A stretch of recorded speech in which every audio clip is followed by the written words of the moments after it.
What's the female's name? Bianca Michelle Devins. We were fighting against time. It was something we needed to find her, and we needed to find her fast. I just don't understand the cruelty and the emptiness in someone's heart, where they would get some kind of a thrill out of sending these pictures to a family.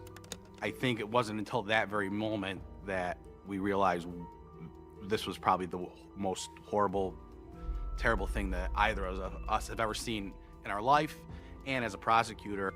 Bianca Michelle Devins was born on October 2, 2001, to Mike and Kim Devins, in Utica, New York. 2 years later, the couple was once again blessed with a child, Olivia. The three women in the Devins family shared a close bond over the years, as Kim was young when she gave birth to her eldest. However, Bianca's childhood was marked by frequent fights between her parents. Her father was physically violent towards Kim and later turned his anger on Bianca, who constantly stood up for her mother as she grew older.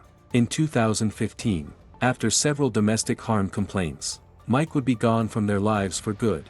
This period marked changes in Bianca's personality. Once extroverted and popular, she began to distance herself and became reserved, only opening up to people with similar interests in drawing and anime. At 13 years old, she showed signs of depression, further alienating herself, and spent most of her time online. This was an escalation in her mental health struggles, which was first observed when she suffered from separation anxiety as a child. In high school, Bianca transferred to a public school, Thomas R. Proctor, due to the financial constraints brought about by her parents' divorce. During this time, her schoolmates saw her as someone with an offbeat personality, often changing hair lengths and colors. Those who got close to her described Bianca as supportive, kind-hearted, and a good listener. However, her peers also observed a propensity to lie about small details in her life and having bouts of erratic behavior. Friends and boyfriends would even experience periods of ghosting, where Bianca disappeared for weeks without communication.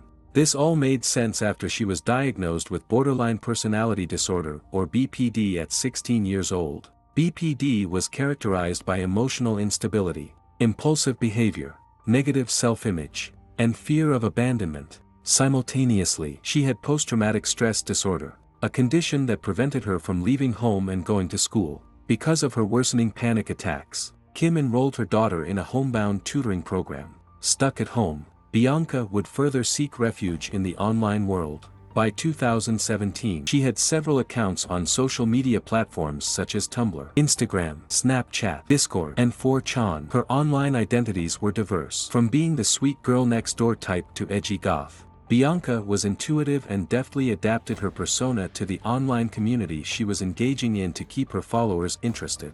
She was a striking figure and easily gained a modest following, particularly on 4chan, an unmoderated image board site. In the predominantly male spaces of 4chan and the Discord servers she was on, Bianca gained infamy among her male followers as an e-girl, an emo anime aesthetic that was often used in a derogatory context. Unfortunately, it was common for women to encounter misogynistic and hateful speech on these platforms. Bianca, however, was a fighter and knew how to stand up for herself. She even advocated for others in the face of such toxic cultures. Having grown up online, she was well versed in its language and was at ease interacting with anyone. Despite this, some of her online friends worried that Bianca was too comfortable entertaining people, even those known as orbiters. This was a label for men who followed and stayed close to a woman as a friend or confidant while hoping for a romantic relationship. Bianca was exceptionally patient and accessible to her orbiters, to a fault at times. But for Bianca, she liked the attention because it eased her loneliness and helped her escape her mental struggles. It was easy for her to overlook the potential harm in these interactions. She even would go on to have a relationship with one of the men she met online, though their relationship was toxic as both of them were possessive and insecure. During this period, Bianca would frequently run away from home to be with her boyfriend. After 3 missing persons reports, Kim was afraid that her daughter's impulsive and irrational decisions might eventually get her into trouble, so she decided to have her institutionalized in October 2018. During her stay at St. Anne's Institute, Bianca underwent cognitive behavior therapy which addressed her self-destructive behavior. By February 2019, Bianca returned home and was remarkably better. She was determined to make changes in her life to make her family proud. We all said that Bianca's back. That's our girl.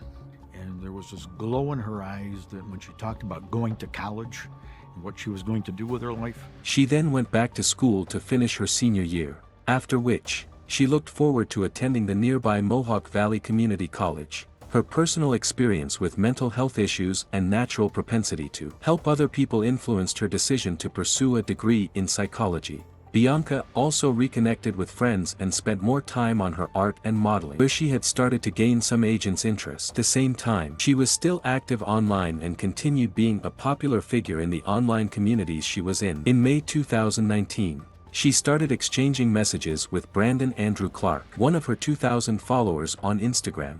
Clark was a Lyft driver and lived in the Syracuse area about an hour away from Utica. He was into fitness, gaming, and anime, something the two bonded over despite their 4-year age gap. They also shared a troubled upbringing as Clark's father was physically harmful. He was even raised under the foster care system after his parents were incarcerated for separate cases. Soon, the two became close enough that Bianca agreed to meet Clark in person. She introduced him to her family and, eventually, Clark became a frequent visitor in their home, easily gaining the trust of her mother who saw him as charming and polite. He was even present during Bianca's high school graduation celebration in June 2019. The two briefly dated, but Bianca clarified that she was not interested in a serious relationship as she had bigger plans to focus on. Clark seemed to take the rejection well but would still refer to himself as her boyfriend. He also continued sending her messages that Bianca, in a passing comment to a friend, referred to as creepy and obsessive. However, she dismissed them and continued to be friendly to Clark as she was used to this persistent boundary-crossing behavior from her countless orbiters. In July, the pair made plans to attend a Nicole Dollanganger concert in Queens, New York. It was Bianca's first concert, and she posted her excitement for the event on Discord. She also invited another male friend, Alex, to join them despite her concern that Clark may get jealous. On July 13, 2019, Bianca left for the concert aboard Clark's black Ford SUV. Was relieved a trusted friend would be with her daughter on such a memorable occasion, not knowing the events that would unfold that night. At the concert, Alex joined them, and Bianca enjoyed the music and the atmosphere. Unbeknownst to her, Clark was annoyed to share her attention with another man. After an entertaining night, Bianca kissed Alex in a moment of spontaneity. She then said her goodbyes and left in Clark's vehicle for Utica at around 10 p.m. The ride was tense as her friend became quiet throughout the 4-hour trip. Bianca sensed Clark was upset, so she messaged Alex and another friend about him possibly having seen their kiss. However, she didn't give it further thought as she drifted off to sleep in the backseat, tired of the night's events. Meanwhile, Clark was brooding on the drive to Utica. He posted on his Instagram story a picture of the highway they were on with a foreboding caption, "Here comes hell. It's redemption, right?" This was part of the lyrics from the song Black Cadillac. What came within the next hours would shock everyone in Bianca's life. On the morning of July 14th, past 7 a.m., the Devins were awakened by persistent knocking on their front door. Members of the Utica Police Department were sent for a welfare check on Bianca after their office received several reports of her possibly being in danger. Apparently, earlier that day at 6:03 a.m., Bianca's account on Discord posted disturbing photos of her wounded body along with a caption telling her orbiters to find someone else. Members of the chat were skeptical about the photo, especially after learning that it was Clark, a known friend of Bianca's, who posted them. After all, they were used to people uploading gore for attention on the platform. We all just assumed that he was making a joke or trying to scare us or something. However, as the photos left the private chat and spread on Discord, several concerned people decided to call the police. Kim, who had not seen the photos, was confused about the police's presence in her house. She immediately called Bianca's phone, but her calls were repeatedly sent to voicemail. Police assured the family that they were doing their best to locate her missing daughter, but they knew time was crucial in this situation.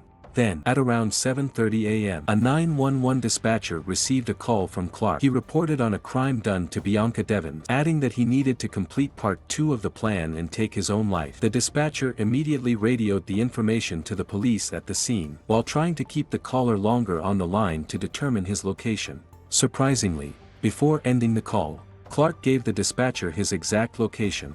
police hurriedly drove to the scene, hoping they could still catch Bianca alive. The dead-end road, authorities spotted Clark's vehicle, but no signs of the missing woman. As they approached the black SUV, they saw Clark wielding a knife while standing over a tarp spread out on the ground. Alarmed by the scene, police aimed their firearms at Clark while urging him to put his knife down. In an unexpected motion, Clark slashed himself with the knife and then proceeded to lay on top of the tarp. He even took a selfie and posted it on his Snapchat with the caption, "Ashes to ashes." Police took this as an opportunity to disarm the man, and, after a brief struggle, were able to subdue him. Clark was immediately brought to the hospital for emergency surgery. Once he was declared safe from harm, police arrested him. Meanwhile, as an injured Clark was being wheeled out, officers were able to take a good look at the scene and made a grim discovery. Hidden under the tarp was the lifeless body of Bianca Michelle Devins. Police rushed to get the news to the Devins family, but it was too late. Olivia, Bianca's sister, already received a message bearing the horrific photos of her sister's body.